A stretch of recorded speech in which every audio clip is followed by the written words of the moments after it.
It's day 2 of the Magnus Carlsen Chess Tour final, and I've got an absolute slugfest of a game to show you. This is great fun. Don't forget to like, comment, share and subscribe, and do consider supporting us via PayPal or Patreon.com. Links down there. So Hikaru Nakamura won the first set on day 1. They went into day 2 with Carlsen trying to play catch up. And this is game 1. Now, I was really intrigued by this because they actually repeated the opening that I showed in the game in the video yesterday. So it looks like it's starting out as perhaps Queen's Gambit Decline, or maybe a Ragozin, or many other openings. But Nakamura takes on c4. And this leads to this really crazy position. So b5 protects this pawn here. White would like to take here, but knight takes pawn. Therefore, white plays e5. Knight goes into d5, and knight takes pawn on b5. And the knight spins back from d5 to protect the pawn on c4. So black's structure is pretty messed up. You know, you've got this pawn which is a bit out on a limb. It's a double pawn. However, there is something to black's position, because in holding that pawn, it actually prevents this bishop coming to a good square on d3. Black does have access to this nice square on d5. And also that bishop can come to the long diagonal. So it's actually a very unclear position, as we saw in the game yesterday, which Nakamura won. So in yesterday's game, Carlsen played a3, and he certainly didn't get a bad position, probably got quite a good position.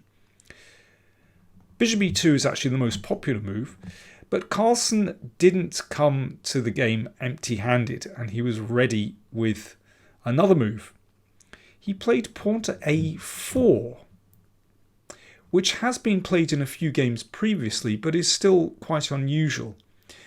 It seems well motivated because white would like to push with a5 to disturb the knight and maybe get through to this pawn. And black has responded in various ways: a5, a6, bishop a6. But Nakamura went for queen d7, which keeps an eye on the knight, so therefore prevents white pushing a5. Bishop e2 from Carlsen. Knight c6. Now a5 isn't possible because, well, let me show you very quickly. a5 not good because this will be taken. And there is a check. And black wins material. So castles instead from Magnus Carlsen. So Carlsen developing in a much more traditional way compared to the game yesterday, where, if you remember, he played h4 and rook h3, and the king was left in the middle of the board, which did work out okay, but it's pretty hairy. So now, because the king has evacuated from the center, a5 is actually a possibility here. So Nakamura played knight a5, obviously physically preventing the pawn from advancing, and also keeping an eye on that pawn on c4, which is actually crucial for black because it does rather restrict white's pieces. And also that knight might hop into b3. So how is Carlsen going to try to use this space advantage? Remember, the pawn on e5 gives some space which can allow white to attack on the king side. Well, in this case, he played knight g5. Good move. He would like to play bishop h5. Tempt g6, and then the knight might spin back to look at that weakened f6 square. Very clever. So that's why Nakamura had to push the knight straight away. h6. But it did come back to this nice square on e4. Bishop b7. Bishop looks good on the long diagonal. Knight c5. Good square. Well, that knight obviously has to be eliminated. Bishop takes knight. pawn takes, attacking the knight, so knight d5. And now we can see another reason for playing the pawn to a4, and this is very clever. Rook a3. It's going to take a long time for that rook to come into the game via the first rank, but on the via the third rank it can come straight across to g3. It's funny how in this game it's the queen's rook that gets over to the king side. In yesterday's game it was the king's rook that came to g3. But in principle the idea is the same. White would like to attack on the king side using his space advantage. So a6 from Nakamura and knight d4. And now knight e7. So that clears the long diagonal. It could mean that also that the rook could come to d8 to attack that knight on d4. So if rook g3, for example, then rook d8 is actually a bit uncomfortable. Carlsen played queen d2, attacking the knight on a5. Now, if that knight goes backwards, then it could be that white can simply scoop that pawn. Therefore, Nakamura played queen d5, setting up the battery on the long diagonal. But the rook came across to g3. Good move, protecting g2, but also setting up pressure. Queen takes c5, takes the pawn, but also protects the knight. And here is a really important moment in the game, and Carlsen absolutely went for it with his next move, which might not have been correct. In fact, the best move for white here is queen f4.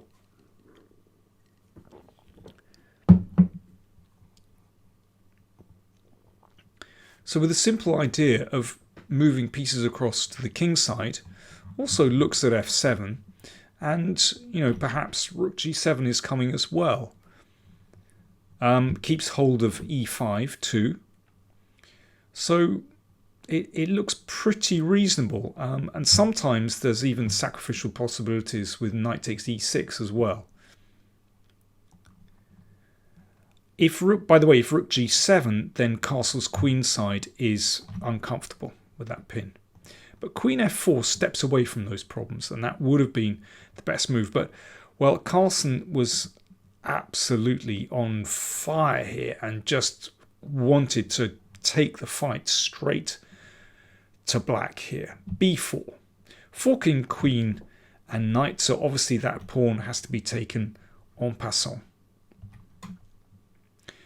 So what's Carlsen's idea? He's given up a pawn. Bishop a3. Incredible. If that pawn's taken, then actually black is okay. Looks like white has some activity here, but queen d5 is a good move. Threatening mate, and also, well, the rook as well, but the queen too. So basically, white would have to exchange queens there, and black, he's a pawn up in an endgame, should be a little bit better. But of course, that wasn't Carlsen's idea after c takes b3. This was his idea, bishop a3. Just giving up that bishop. Queen takes bishop. And now queen takes knight. So we've had a trade of pieces. And at first glance, this looks extremely dangerous for black. That pawn is en prise, could be taken by the rook. That pawn is also threatened. There's also queen takes knight. There's also potentially sacrifices with knight e6. Looks extremely dangerous. But actually bishop d5 kind of glues things together. So that bishop's no longer loose on b7. The b pawn is defended rather. But rook g7 still looks very dangerous. And now c5, excellent move. And here is where it would be disastrous for white to fall back into passivity. So for example, if you played knight f3, just moving the knight out of the way, then, well, the rook has to go back, and then b2. Black is in control here. This pawn is simply too strong. In fact, white's pieces don't look very good. You can see that pawn could be going the whole way. So what did Carlsen play after c5? Well, he understood he had to keep the initiative. So bishop h5. And now, well, Nakamura picked up the gauntlet and took the knight. Rook takes f7. And now the threat, well, is potentially a discovered attack here. At the moment there isn't a really good one. I guess rook h7 is a threat, actually. Even that's not a threat because of king here. But maybe the real threat is to play queen c7. And then there is a very serious discovered check threatened because the king is trapped. So therefore king d7. So Nakamura, a piece up with black, has a wonderful pawn on b3. Has just connected rooks. Very nice. So how does white try to keep the attack going? Bishop g4 from Carlsen. And now queen takes bishop, remarkably, is a threat because of these pins. So it's still tricky. King c6. So this king's staggering forward, but, well, for example, rook c1 is covered. So again, how does white make progress? Well, Carlsen threw in another piece. And then played rook f6, so now he's 2 pieces down. Queen b6. This queen is a little bit out of it, but it does protect the knight on e7. Okay, queen takes bishop threatened, and potentially queen b7 as well. Bishop d5, excellent move, covering the b7 square. Rook d6, well, time is ticking down. Where would you play the king? Nakamura gets it wrong. He played the king back to e8, which looks like the most sensible move because it seems as though maybe sometimes the king could just travel around to f7. The best move is actually king c8. And in this position, it's actually really hard for white to keep the attack going, and black should win. But king e8 played, and now another brilliant move from Carlsen to keep the attack going. What do you play here? It seems as though black is almost safe. He played rook takes bishop. And here Nakamura took the rook. It's getting very tricky though. His best move, according to the computer, is queen takes pawn on a4. Well, how you spot that in a game is unclear. Understandably, he took the rook off. But here, white is actually okay. After queen takes pawn, queen b7 check. And now they started to repeat moves. Queen c6, king e7, queen b7 check. Were they heading towards a draw? No. Nakamura declined the draw and kept going up the board. Carlsen took the knight. Now he is a whole rook down, but he threatens queen f7 to drag the king up the board, and if he can get his rook into the game, then black's king could just be toast. So queen f7 threatened. Nakamura brought the queen back to e7 to cover f7. And here, although, yeah, black's king is kind of staggering around, but it's not easy to see how white makes progress here with the attack. In fact, he does have a good move. Rook c1 is a good move. And the idea is that after b2, in fact, white has enough here to make a draw. So after these checks, for example, like this, and this is a draw by perpetual check. I mean, that's just one possible line, but basically rook c1 is good enough to make a draw. Instead, Carlsen, running short of time, played e6, which is check. But now the king slipped back. Actually, the king finds safety here. Because after queen g4, the queen blocks. Now, just for a moment, black's pieces look still pretty ugly, still split, but actually it doesn't matter. b2 is an excellent move by Nakamura. He understood that actually white doesn't have a real threat here. Carlsen played f4. Well, it's a vain hope to try and advance this f-pawn. Rook b8, very coolly done. Remember, if there's a check, then, well, yeah, just queen f7 actually is fine. Queen e4, which at least prevents this one advancing, or, well, it could be taken by the rook. Rook h7, excellent move. This one is about to come into play. Rook b1 blocks the b pawn. Queen b7 threatens the queen. Obviously, a queen exchange is desirable for black as he's a rook up. And rook c7 was the final move of the game.